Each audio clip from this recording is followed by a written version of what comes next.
they won the game. Skip, they knew they couldn't go down 0-2. You go down 0-2, you're getting swept. You go into a team's building, now you got to somehow try to find a way, scratch and claw, to steal one of these games. Look, Giannis found a way. They had forted him off. They built the fort up around the rim the first game, and he wasn't able to break that fort down.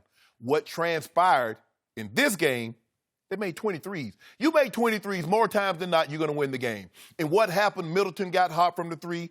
Lopez hit some threes. And so when those guys were sloughing off, Giannis trying to go to the rim, they get the hand on the ball go all over the place, turnover. Now he said, okay, here's where you're coming from. Let me kick this thing to Middleton. Boom. Now all of a sudden, you can't help on Giannis. You got to stay on Middleton. But Skip, I've watched the Milwaukee Bucks a little bit this year.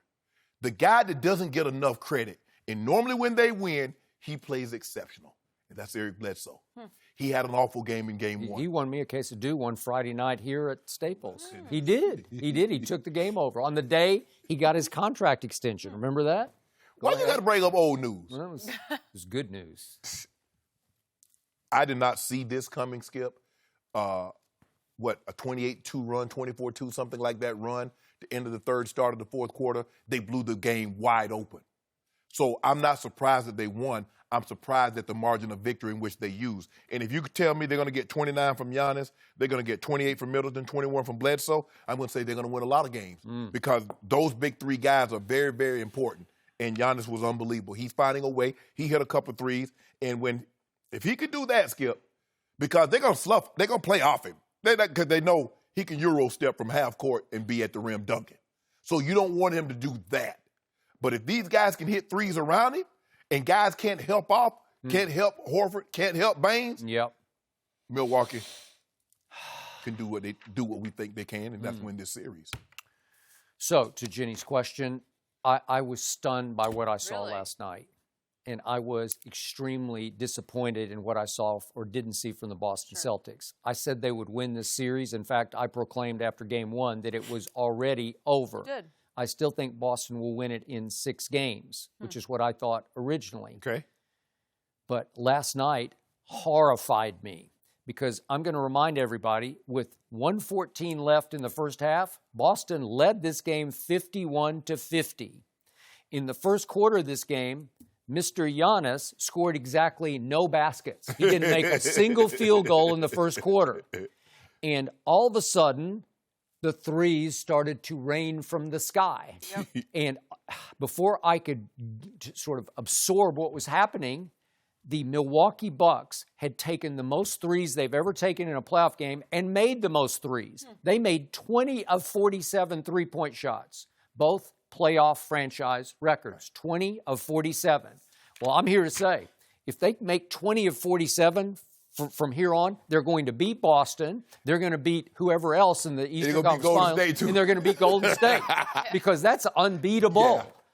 And what astounded me... But they took the second most threes, though, Skip. People don't know that about Milwaukee. They attempted the second most threes. I got it. But this is like 47 is a lot of threes. And once they started falling, once Chris Middleton, who, by the way, did make the All-Star team, once he started making them and he made 7 of 10, then everybody, it was just contagious. And they fell from everywhere from everybody. And the third quarter was shocking to me because Boston got blown off the map in the third quarter. It was 38-19. Milwaukee made 6 threes in the second quarter and 6 more in the third quarter. Well, that's just hard to deal with. It's hard to fight that off. But now to my man, Kyrie Irving. After I proclaimed him suddenly happy after game one, I don't know what he was last night. He had an off game. Off game, 4 of 18. Yes. And then I love Rozier when he comes in because he's like a mini, sort of another kind of a Kyrie. And then what happened to him? Look at what they did. So Kyrie went 4 of 18. Rozier went 2 of 10. So that's 6 of 28 combined. That's Jason Tatum in there. Jason Tatum is missing in action. Oh, what? What has happened to him? What happened to Mamba mentality? He looks more like a garden snake to me, doesn't he? Does he not look like a garden snake? Who is he? What happened to that kid last year? Didn't he go because that's what everybody does now. They go train with Kobe. And Kobe said this. Kobe said I need to pick my left foot up first, then put the right one in front of the left one, and that's how I walk. That's what everybody, because Kobe, Kobe this jobber, he's just this oracle. Okay. What's going on? Jason Tatum, is he still the linchpin in a potential Oh, Anthony yeah. Davis Oh, trade? yeah. Oh, yeah? Who would you rather have? Would you rather have Jason Tatum or you rather have Brandon Ingram or Kyle Kuzma? Give me Jason Tatum. Oh, for real? For real. Okay. So in the first 2 games of this series, he's a grand total of 4 of 17. He's 0 for 3 from the three-point line.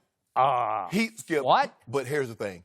He's the guy that's been most impacted by Kyrie's return. I guess so. Because a lot of those shots, Skip, he was the guy. They put the ball in his hand last year down the stretch a lot. They did. Now, he's not going to see the ball. Kyrie got the ball. Kyrie had an off game. Now, watch Kyrie come back. He'll come back next, I don't know when they play. Friday.